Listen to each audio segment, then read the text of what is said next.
Hello welcome back to Aegon learning. ഞാൻ നിങ്ങളുടെ സ്വന്തം സാഞ്ചസ് മിസ് ആണ്. അപ്പൊ മക്കളെ, നമ്മൾ ഇന്ന് ഡിസ്കസ് ചെയ്യാൻ പോകുന്നത് കെമിസ്ട്രിയിലെ ലാസ്റ്റ് ചാപ്റ്റർ ആയ ഫൈബേഴ്സ് ആൻഡ് പ്ലാസ്റ്റിക്സ് എന്ന ചാപ്റ്ററിലെ കുറച്ച് ഇമ്പോർട്ടൻറ്റ് ക്വസ്റ്റ്യൻസ് ആണ്. അപ്പൊ മക്കളെ എല്ലാവരും എക്സാമിന് വേണ്ടി തകർത്ത് പഠിച്ചുകൊണ്ടിരിക്കുകയാണെന്ന് മിസ്സിന് അറിയാം. അപ്പൊ നിങ്ങളുടെ പ്രിപ്പറേഷൻസിന് കുറച്ച് ഈസി ആക്കാനായി മിസ് കുറച്ച് ഇമ്പോർട്ടൻറ്റ് ക്വസ്റ്റ്യൻസ് ഇവിടെ കളക്ട് ചെയ്ത് വന്നിരിക്കുകയാണ്. അപ്പൊ നമുക്കിത് ഇപ്പൊ തന്നെ പഠിച്ചു പോകാം. അപ്പൊ ഇതാ നമ്മുടെ first question. Which among the following is a thermoplastic? എന്തായിരുന്നടാ തെർമോപ്ലാസ്റ്റിക്? എന്തായിരുന്നു തെർമോപ്ലാസ്റ്റിക്? പ്ലാസ്റ്റിക് എന്ന് പറയുന്നത് നമുക്കറിയാം അല്ലെ, ഒരു ടൈപ്പ് ഓഫ് പോളിമർ ആണ്. തെർമോപ്ലാസ്റ്റിക് എന്ന് പറയുന്ന സമയത്ത് നമ്മൾ ഹീറ്റ് ചെയ്യുന്ന സമയത്ത് സോഫ്റ്റ് ആവും, അത് കൂൾ ചെയ്യുന്ന സമയത്ത് ഹാർഡ് ആവും. ഈ ടൈപ്പ് ഓഫ് പ്ലാസ്റ്റിക് ആയിരുന്നു തെർമോപ്ലാസ്റ്റിക്. ഇതിന് ഒരു എക്സാമ്പിൾ ആണ് ഇവിടെ ചോദിച്ചിട്ടുള്ളത്. പോളിത്തീൻ, ബാക്കലൈറ്റ്,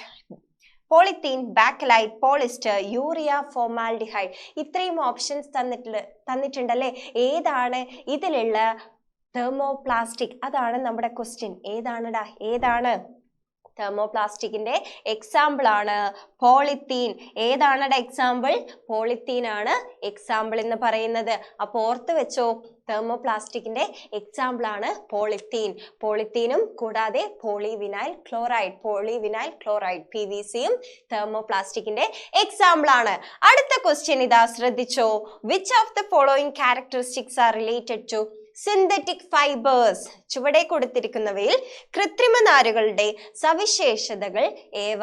നമ്മൾ സിന്തറ്റിക് ഫൈബേഴ്സിനെ പറ്റി ലൈവ് ക്ലാസ്സുകളിൽ പഠിച്ചിട്ടുണ്ട് അല്ലെ. അപ്പൊ ഈ സിന്തറ്റിക് ഫൈബേഴ്സിനെ പറ്റി പഠിച്ചതിൽ അതിന്റെ ക്യാരക്ടറിസ്റ്റിക്സ് ഡിസ്കസ് ചെയ്തിരുന്നു.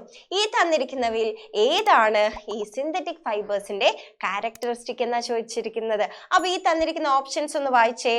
Can be dried easily on getting wet. നനഞ്ഞാൽ വേഗത്തിൽ ഉണങ്ങുന്നു. വായുസഞ്ചാരം കൂടുതലാണ്, ഹൈ എയറേഷൻ ആണ്. ലോ ഡ്യൂറബിലിറ്റി, കൂടുതൽ കാലം ഈട് നിൽക്കുന്നില്ല.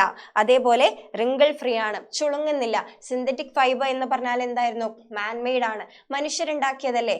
ഏതൊക്കെയായിരുന്നു? പോളിസ്റ്റർ, നൈലോൺ ഒക്കെ പോലെയുള്ള. ഇതിന്റെ ഈ സിന്തറ്റിക് ഫൈബറിന്റെ ക്യാരക്ടറിസ്റ്റിക് എന്തായിരുന്നു? അതായത് ഏറ്റവും വലിയൊരു ക്യാരക്ടറിസ്റ്റിക് ആയിരുന്നു ചുളുങ്ങുന്നില്ല, റിങ്കിൾ ഫ്രീ ആയിരുന്നു അല്ലെ. അപ്പൊ ഏതാണ് അതിന്റെ ക്യാരക്ടറിസ്റ്റിക്? റിങ്കിൾ ഫ്രീ ആണ്, ചുളുങ്ങുന്നില്ല. ഓക്കെ ആണല്ലോ. അങ്ങനെയാണെങ്കിൽ ഇതാ പിടിച്ചോ അടുത്ത question. Write down the statements related to thermoplastic and thermosetting plastic from the following. Thermosetting plasticനും thermoplasticനും അനുയോജ്യമായ സ്റ്റേറ്റ്മെന്റ്സ് എടുത്ത് എഴുതാനാണ് നമ്മളോട് പറഞ്ഞിട്ടുള്ളത്. അപ്പോൾ ഫസ്റ്റ് സ്റ്റേറ്റ്മെന്റ് വായിക്കുക. അത് തെർമോപ്ലാസ്റ്റിക് ആണോ തെർമോസെറ്റിംഗ് പ്ലാസ്റ്റിക് ആണോ എന്നുള്ളത് മക്കള് നന്നായി വായിച്ചിട്ട് ഒന്ന് ആലോചിച്ച് നോക്കുക. The plastic that gets softened on heating and hardened on cooling. ചൂടാക്കുമ്പോൾ മൃദുവാവുകയും തണുപ്പിക്കുമ്പോൾ കഠിനമാവുകയും ചെയ്യുന്ന പ്ലാസ്റ്റിക് ഏതായിരുന്നടാ? ചൂടാക്കുമ്പോൾ എന്താവുക ചെയ്യുന്നത്? മൃദുവാവുന്നു. തണുപ്പിക്കുമ്പോൾ എന്താവുന്നു? കഠിനമാവുകയും ചെയ്യുന്ന പ്ലാസ്റ്റിക് ഏതായിരുന്നു? തെർമോപ്ലാസ്റ്റിക് അല്ലേ? യെസ്, തെർമോപ്ലാസ്റ്റിക് ആണ് ഫസ്റ്റ് ഓപ്ഷൻ എന്ന് പറയുന്നത്. യെസ്, തെർമോപ്ലാസ്റ്റിക് ആണ്. യെസ് മിസ് ഇപ്പോ ഇതിന്റെ നേരെ എഴുതാണ്. മക്കളെ എക്സാമിന് എന്ത് ചെയ്യണം?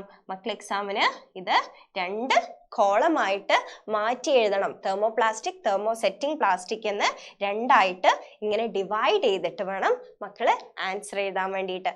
അടുത്ത ഓപ്ഷൻ വായിച്ചേ. Chemical change along with physical change happen on heating. അതായത് ഭൗതിക മാറ്റവും സംഭവിക്കുന്നുണ്ട്, രാസമാറ്റവും സംഭവിക്കുന്നുണ്ട്. അത് ഏതായിരുന്നടാ? തെർമോപ്ലാസ്റ്റിക്കിൽ നമുക്കറിയാം ഭൗതിക മാറ്റം മാത്രമേ സംഭവിക്കുന്നുള്ളൂ, ഫിസിക്കൽ ചേഞ്ച് മാത്രമേ സംഭവിക്കുന്നുള്ളൂ. അതേസമയം തെർമോസെറ്റിംഗിൽ ഏതാ സംഭവിക്കുന്നത്? ഭൗതിക മാറ്റവും സംഭവിക്കുന്നുണ്ട്, അതേപോലെ രാസമാറ്റവും സംഭവിക്കുന്നുണ്ട്. അപ്പൊ ഈ ഓപ്ഷൻ ഏതാണ്? ഈ ഓപ്ഷൻ തെർമോസെറ്റിംഗ് ആണ്. യെസ്, തെർമോസെറ്റിംഗ് ആണ്. അപ്പൊ മനസ്സിലായല്ലോ. രണ്ടാമത്തെ ഓപ്ഷൻ ഏതാണ്? തെർമോസെറ്റിംഗ് ആണ്. യെസ്, തെർമോസെറ്റിംഗ് ആണ്. അടുത്ത ഓപ്ഷൻ എന്ന് വായിച്ചേ. പ്ലാസ്റ്റിക് അതിന്റെ നിർമ്മാണ സമയത്ത് മൃദുവായി തുടരുകയും തണുപ്പിക്കുമ്പോൾ സ്ഥിരമായി കഠിനമാവുകയും ചെയ്യുന്നു. അതായത് പ്ലാസ്റ്റിക് നമ്മൾ ആദ്യം മാനുഫാക്ചർ സമയത്ത് ഹീറ്റ് ചെയ്യുന്ന സമയത്ത് ഹീറ്റ് ചെയ്യുന്ന സമയത്ത് അത് സോഫ്റ്റ് ആയിരിക്കും. പക്ഷെ അതിനെ കൂൾ ചെയ്ത് കഴിഞ്ഞാൽ അത് ഹാർഡായിട്ട് പെർമനന്റ്ലി ഹാർഡായിട്ട് മാറും. അങ്ങനെ പെർമനന്റ്ലി ഹാർഡായിട്ട് മാറി അതങ്ങ് സെറ്റായി പോയി. പിന്നെ അതിന് ഒരു മാറ്റവും ഇല്ല.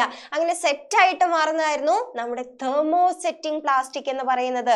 പേരിൽ തന്നെയുണ്ട്, അതിന് പിന്നെ ഒരു മാറ്റവും ഇല്ല. അതങ്ങടെ സെറ്റായിട്ട് മാറിയടാ, തെർമോ സെറ്റിംഗ് പ്ലാസ്റ്റിക് ആണ്. അടുത്തതാണ് polyvinyl chloride is an example. നമ്മൾ ഫസ്റ്റ് ക്വസ്റ്റ്യനിൽ പറഞ്ഞു യെസ്, പോളിവിനൈൽ ക്ലോറൈഡ് ഏത് പ്ലാസ്റ്റിക്കിന്റെ എക്സാമ്പിൾ ആണടാ? ഏത് പ്ലാസ്റ്റിക്കിന്റെ എക്സാമ്പിൾ ആണ്? യെസ്, ഏതാണടാ? തെർമോ പ്ലാസ്റ്റിക്കിന്റെ എക്സാമ്പിൾ ആണ്. തെർമോ പ്ലാസ്റ്റിക്കിന്റെ എക്സാമ്പിൾ ആണ്. അപ്പൊ ഇങ്ങനെയാണ് തെർമോ പ്ലാസ്റ്റിക്കിനെയും തെർമോ സെറ്റിംഗ് പ്ലാസ്റ്റിക്കിനെയും നമ്മൾ ക്ലാസിഫൈ ചെയ്ത് ഡിവൈഡ് ചെയ്ത് രണ്ടാക്കി എഴുതുക. അപ്പൊ നിങ്ങൾ എന്ത് ചെയ്യുക, എക്സാമിന് മിസ് പറഞ്ഞ പോലെ ഇങ്ങനെ രണ്ട് കോളം ആക്കിയിട്ട് തെർമോ പ്ലാസ്റ്റിക്കും തെർമോ സെറ്റിംഗ് പ്ലാസ്റ്റിക് എന്ന് ഡിവൈഡ് ചെയ്തിട്ട് എടുത്ത് എഴുതുക. ഓക്കെ ആണല്ലോ? യെസ്, അങ്ങനെയാണെങ്കിൽ ഇതാ പിടിച്ചോ അടുത്ത question. Thermoplastics and thermosetting plastics are two type of plastics. നമ്മൾ ഇപ്പൊ പഠിച്ചു അല്ലേ? How do they differ? നമ്മൾ ഇപ്പൊ ഡിസ്കസ് ചെയ്ത പോലെ എന്ത് ചെയ്യുക, നിങ്ങൾ ഡിഫറൻസ് ആണ് ചോദിച്ചിരിക്കുന്നത്, ഇതേപോലെ ഒരു ടേബിൾ ആക്കി രണ്ട് സെക്ഷൻ ആക്കിയിട്ട് എഴുതുക. അപ്പൊ അത് ഈസി ആണല്ലോ, മിസ് പറയേണ്ട ആവശ്യമില്ലല്ലോ. Choose the thermosetting plastic from the following. Yes, thermosetting പ്ലാസ്റ്റിക്കിന്റെ എക്സാമ്പിൾ ആണ് ചോദിച്ചിട്ടുള്ളത്. നമ്മൾ ഇപ്പൊ പറഞ്ഞത് ഏതായിരുന്നു? തെർമോപ്ലാസ്റ്റിക്കിന്റെ എക്സാമ്പിൾ ആയിരുന്നു. തെർമോസെറ്റിംഗ് പ്ലാസ്റ്റിക്കിന്റെ എക്സാമ്പിൾ ആണ് ചോദിച്ചിട്ടുള്ളത്. ഏതാണ് തെർമോസെറ്റിംഗ് പ്ലാസ്റ്റിക്? യെസ്, ഏതാണ്? ബേക്കലൈറ്റ് ആണ് തെർമോസെറ്റിംഗ് പ്ലാസ്റ്റിക്. നമ്മൾ ഈ സ്വിച്ച് ബോർഡിലൊക്കെ പ്ലഗിനൊക്കെ യൂസ് ചെയ്യുന്നതാണ് ബേക്കലൈറ്റ് എന്ന നല്ല ഹാർഡ് ആയിട്ടുള്ള പ്ലാസ്റ്റിക്. അപ്പൊ നിങ്ങൾ ഓർത്ത് വെക്കുക, ചിലപ്പോൾ ബേക്കലൈറ്റിന്റെ യൂസ് ആയിരിക്കും നിങ്ങളോട് ചോദിക്കുക. അടുത്ത ക്വസ്റ്റ്യൻ ആണ്, which are the classes of polymer according to the physical properties. ഇതാ പിന്നെയും നമ്മളോട് ചോദിച്ചു, ഫിസിക്കൽ പ്രോപ്പർട്ടീസിന്റെ അടിസ്ഥാനത്തിൽ പ്ലാസ്റ്റിക്കിനെ എങ്ങനെ നമ്മൾ ഡിവൈഡ് ചെയ്യും? ഏതാണെടാ ഫിസിക്കൽ പ്രോപ്പർട്ടീസ്? ഫിസിക്കലി മാറ്റം വരുന്നതാണ് നമ്മുടെ തെർമോപ്ലാസ്റ്റിക്കും തെർമോസെറ്റിംഗ് പ്ലാസ്റ്റിക്കും. പക്ഷേ തെർമോസെറ്റിംഗിൽ കെമിക്കൽ ചേഞ്ച് കൂടെ വരുന്നുണ്ട് എന്നുള്ളൂ അല്ലേ? ഫിസിക്കൽ ചേഞ്ച് രണ്ടിലും നടക്കുന്നുണ്ട്, തെർമോപ്ലാസ്റ്റിക്കിലും നടക്കുന്നുണ്ട്, തെർമോ സെറ്റിംഗ് പ്ലാസ്റ്റിക്കിലും നടക്കുന്നുണ്ട്. അപ്പോ ഫിസിക്കൽ ചേഞ്ച് നടക്കുന്നത് ഏത് പ്ലാസ്റ്റിക്കിലാണ് നമുക്ക് പറയാം? തെർമോപ്ലാസ്റ്റിക്സിലും നടക്കുന്നുണ്ട്. ഏത് പോളിമറിലാണെന്നാ ചോദിച്ചത്? തെർമോപ്ലാസ്റ്റിക്കിലും നടക്കുന്നുണ്ട്, തെർമോ സെറ്റിംഗ് പ്ലാസ്റ്റിക്സിലും നടക്കുന്നുണ്ട്. തെർമോ സെറ്റിംഗ് പ്ലാസ്റ്റിക്സിലും നടക്കുന്നുണ്ട്. വേണമെങ്കിൽ നമുക്ക് ഇലാസ്റ്റോമേഴ്സിലും പറയാട്ടോ. അടുത്തത്, which among above has elastic nature? അതാണ് മിസ് ഇപ്പൊ പറഞ്ഞത്. ഇതിന്റെ കൂടെ ഇലാസ്റ്റോമർ എന്നും പറയാം. ഇലാസ്റ്റോമർ എന്ന് പറഞ്ഞാൽ അതായത് റബ്ബർ ആണ് ട്ടോ, റബ്ബർ ആണ്.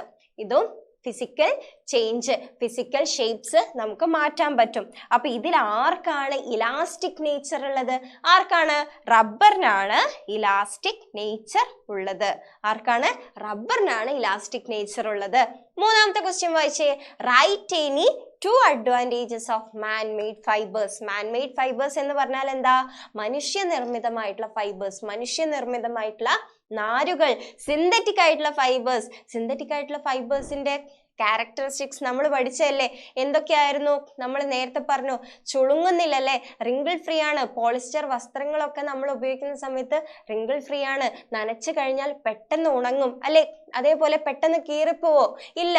അതേപോലെ ലോങ് ലാസ്റ്റിംഗ് ആണ്, കുറെ കാലത്തേക്ക് ഈട് നിൽക്കും. അങ്ങനെ ഒരുപാട് ക്യാരക്ടറിസ്റ്റിക്സ് ഉണ്ട്. അപ്പോ ഇങ്ങനെ ഉള്ള ക്യാരക്ടറിസ്റ്റിക്സ് ഒക്കെ മക്കൾ പഠിച്ചു വെക്കുക. ഇതുപോലെയുള്ള ഇമ്പോർട്ടൻറ്റ് ക്വസ്റ്റ്യൻസ് മക്കൾ പഠിച്ചു വെക്കുക.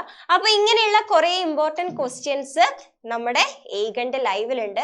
അപ്പോൾ ഇതേപോലെയുള്ള എല്ലാ ചാപ്റ്റേഴ്സിലെ ഇമ്പോർട്ടൻറ്റ് ക്വസ്റ്റ്യൻസുമായിട്ട് നിങ്ങളുടെ സ്വന്തം ശ്രീലക്ഷ്മി മിസ് ഇന്ന് ഏകണ്ട് 8th ചാനലിൽ കൃത്യം രാത്രി 7:30 വരുന്നുണ്ട്. അപ്പോൾ എല്ലാവരും നിങ്ങളുടെ ഫ്രണ്ട്സിനെയും കൂട്ടി ലൈവിൽ ജോയിൻ ചെയ്യുക, മറക്കണ്ട.